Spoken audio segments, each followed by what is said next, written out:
வந்திருக்கிற அனைவருக்கும் மாலை வணக்கம். முக்கியமாக press, social media, television channels, என்னோட டார்லிங் குஷ்பு, என்னோட இன்னொரு டார்லிங் விஜய் ஆண்டனி, சுந்தர் சார், எல்லோருக்கும் வணக்கம். முக்கியமாக ஐ ஷுட் தேங்க் சார் சொன்ன மாதிரி ஜெமினி ஸ்டுடியோஸ் திரும்ப வரணும் இன் ஃபுல் ஃப்ளெஜ். ஏன்னா we are lacking production houses, to be very frank. உங்களை மாதிரி ஃபுல் ஃப்ளெஜ்டாக ஒரு டைரக்டருக்கு அந்த க்ரியேட்டிவ் ப்ரெசன்ஸ் கொடுக்குறது is something great. Hi Didi. Hi sir. நீங்க பேசுங்க, அந்த சோஃபாக்கு வேற ரீசன் இருக்கு. நீங்க வாடக்கு பேசுங்க. சாரி டிஸ்டர்ப் பண்ணியிருந்தா. ஒரு இன்சிடென்ட் சொல்றேன்.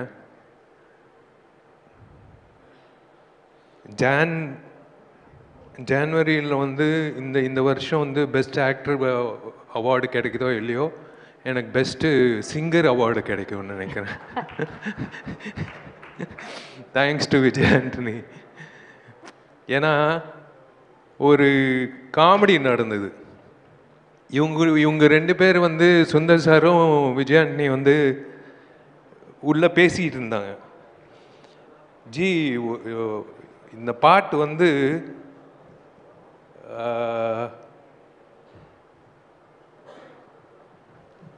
ஒரு சிங்கர் பாடணும், அந்த சிங்கர் வித்தியாசமாக இருக்கணும், ஆனால் இனிமேல் பாடவே கூடாது வாழ்க்கையில் அப்படின்னு சொல்லும் போது நான் டோர் ஓப்பன் பண்ணி பாருறேன், இவர் தான் பாடுறாரு அப்படின்னு சொன்னாங்க.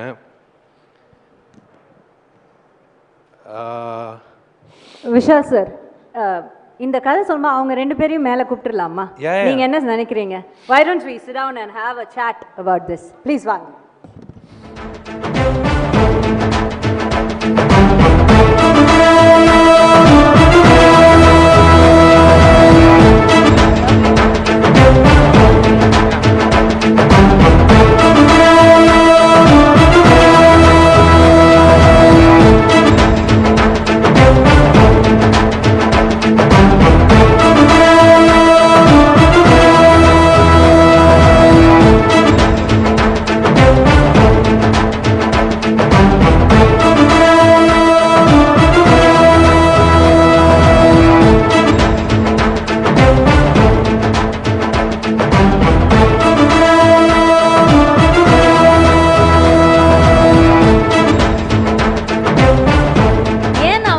விஷால் சார் உட்காந்து பேசலாம் சொல்லிட்டேன்னா, ஏன்னா இது ஒரு உட்காந்து கேட்க வேண்டிய கதை.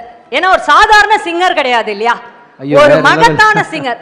ஏன்னா இந்த வைரல் சென்சேஷன் இதெல்லாம் இப்போ சார், ஆனா இந்த பாட்டு நீங்க அப்போ ரிலீஸ் பண்ணும்போது ஃபர்ஸ்ட் வைரல்ல வந்தவர் அவர் தான். இன்னைக்கு கூட வைரல் ஃபீவர்ல தான் வந்திருக்காரு. பாவம் ஜரா இது சார். நான் சொல்றேன், இவங்க ரெண்டு பேர் பேசிக்கிட்டது எனக்கு தெரியாது. இனிமே அந்த சிங்கர் இனிமே பாடவே கூடாது அப்படின்னு சொல்லி கரெக்டா டோர் ஓபன் பண்றேன், இவர் தான் சிங்கர். இவ்வளவு நல்ல மனசு கூடிய இந்த ஃப்ரெண்ட் எப்படி இந்த முடிவுக்கு வந்தாருன்னு அவர்கிட்ட கேட்போம். ராஜா, எனக்கு ராஜா தான் தெரியும். விஜய் ஆண்டனி எனக்கு ராஜா தான் தெரியும். நாங்க காம்போசிஷன் ஹாஸ்டல் டெசிடேட் பண்ணிட்டோம். ராஜா கிட்ட ஒரு ஒரு சீன் சொல்லுவேன்,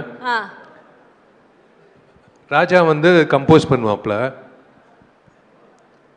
ரொம்ப கஷ்டப்பட்டு வந்திருக்காப்ல, சாதாரண விஷயம் இல்லை, ரொம்ப கஷ்டப்பட்டு வந்திருக்காப்ல.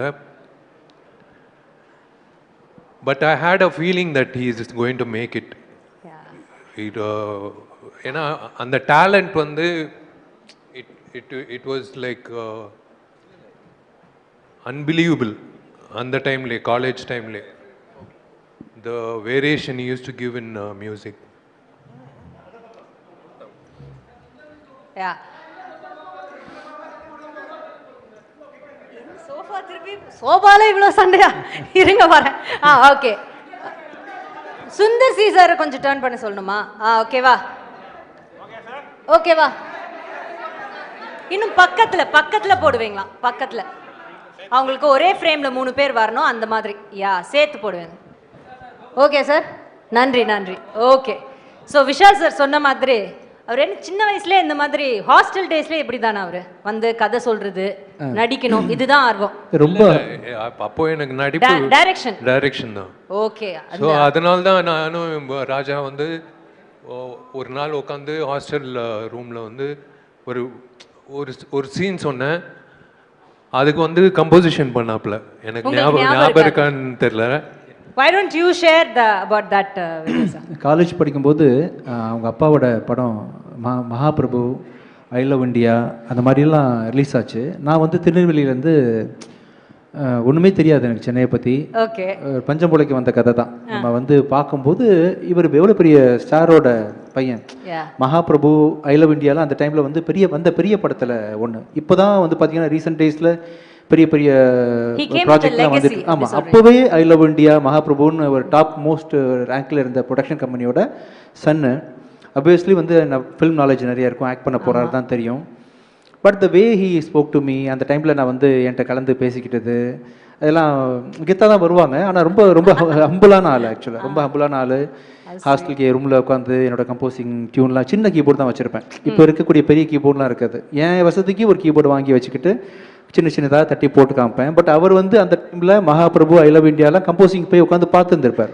அதுக்கு முன்னாடி அப்பா நிறைய படம் ப்ரொடியூஸ் பண்ணியிருக்காங்களே விஷால். ஸோ இவருக்கு வந்து மியூசிக் டைரக்டர்ஸ்னால் சாதாரண விஷயம் தான், பார்த்துருக்காங்க, காலங்காலமாக பார்த்தவங்க அவங்க. பட் நான் வந்து என்னோட டியூன் இந்த குட்டி கீபோர்டில் போட்டு காமிச்சிருக்கேன், என்கரேஜ் பண்ணியிருக்கிறாரு. நான் காலேஜ் காம்படிஷனில் கலந்துருக்கும் போது பின்னாடி இருந்து கிளாப் பண்ணுறதுலேருந்து இன்ன வரைக்கும் நான் என்னை விட அதிகமாக நாங்கள் ஷேர் பண்ணிக்கிட்ட விஷயங்களை ஞாபகம் வச்சிருக்கிறாரு. அது மட்டும் இல்லை, அந்த வே ஹி ஹேண்டில் இல்லை ரிலேஷன்ஷிப் மதிக்கக்கூடிய ஆளாக வந்து ரொம்ப நாளாக இருந்தார். நான் மேலேருந்து பேசின மாதிரி நான் படம் ரிலீஸ் பண்ணும்போது சினிமாவில் உள்ள வெறும் திறமை மட்டும் இல்லை, சினிமாவுக்குள்ள பல லேயர்ஸ் இருக்குது, அது வணிகம் இருக்குது. அந்த வணிகத்தை வந்து தொழில்ன்றது ஒரு போர் தான் ஆக்சுவலாக. லாபம் தான் தொழில்ன்றது. எல்லா தொழிலும் நீங்கள் எந்த தொழிலை எடுத்துக்கிட்டாலும் அது போர் தான். ஜெயிக்கிறவன் வந்து காசு சம்பாதிக்கிறான், ஒருத்தன் லூஸ் பண்ணுவான், ஒருத்தன் ஜெயிப்பான். இதுதான் வந்து நீதி. ஆமாம், இந்த சினிமா தொழில் வந்து பயங்கரமாக இருக்கும். இதில் வந்து டாக்டர் விஷயங்களில் வந்து 4-5 டிகிரி படித்த பிறகு தான் MBBS ஆக முடியும், MD ஆக முடியும். அப்புறம் ஒவ்வொரு விஷயத்துக்கும் ஒரு ப்ரோட்டோகால் இருக்குல்ல, ஒரு ஃபார்முலா இருக்கு. ஆமாம், சினிமாவில் வந்து யார் வேணா இருப்பாங்க, யார் ஒர்த்து இல்லைன்னே கம்ப்ளீட்டாக தெரியாது. நிறைய பேர் உள்ளே நுழைஞ்சு பெண்கள் ஏமாந்து ப்ரொடியூசர்ஸ் காசை போட்டு நிறைய படங்கள் நின்று வந்து என்னென்னமோ நடக்கக்கூடிய ஒரு இண்டஸ்ட்ரியில் நான் வந்து ஒரு ஆர்வக்கோளராக நான் வந்து முதல் படத்தை நடிக்க போகிறேன்னு சொல்கிறேன். அப்போவே அந்த டைமில் தான் சார் கூடலாம் நான் அந்த மதகஜராஜா ஒர்க் பண்ணுறேன். சாருக்கெலாம் நிறைய போட்டு காமிச்சிருக்கேன். சுந்தர் சி சார் நிறைய அட்வைஸ் பண்ணியிருக்காங்க.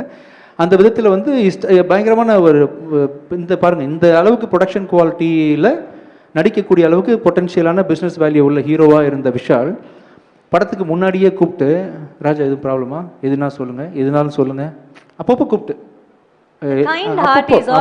நான் கேட்கவும் இல்லை. எனக்கு எந்த அட்வைஸ் கேட்கணும்னு தெரியல. எனக்கு சினிமா தெரிஞ்சாதான் அட்வைஸ் கேட்க தெரியும். ஒன்றுமே தெரியல, கண்ணை மூட்டு நான் பாட்டுக்கு போகிறேன். அவராக கூப்பிட்டு ராஜா எது வேணா சொல்லுங்கன்ற மாதிரி பயங்கரமாக வந்து வாலண்டியர் பண்ணி கைட் பண்ண ட்ரை பண்ணாருன்றது வந்து என்னால் இன்னும் மறக்க முடியாத சம்பவமாக இருக்குது. அப்புறம் நிறைய விஷயங்கள் அவர் தொடர்ச்சியாக என்ன இண்டஸ்ட்ரியில் பண்ணிட்டு இருக்காருன்னு பார்க்குறோம் இல்லையா. ரொம்ப போல்டானவர், மனசில் பட்டதை செய்யக்கூடியவர், மனசில் பட்டதை பேசுறது செய்கிறது அப்படின்ற எத்தனை பேர் டிப்ளமேட்டிக்காக போய் தானே பழகிருக்கிறோம் இல்லையா. ஸோ அதனால் பல விஷயங்களை அவரை நான் ஃபாலோ பண்ணி பார்த்துட்ருக்கேன். நானும் சுந்தர் சாரும் கம்போஸ் பண்ணுற ஸ்டைலில் வந்து ஒரு ஏதாவது ஒன்று சார் இன்னும் கேவலமாக ஏதாவது சொல்லுங்கள் சார், மண்டை வெடிச்சு சாகணும். இசைக்கு இப்படி ஒரு சோதனை இனிமேல் லைஃப்ல அதுக்கப்புறம் பாடவே கூடாது. ஆளாப்பனா அந்த மைக்கை பிடிச்சி இவன் என்ன பாட போறான் அப்படின்ட்டு. சரி, ஓகே, கிடைச்ச வாய்ப்பு எதுக்கு மிஸ் பண்ணணும்.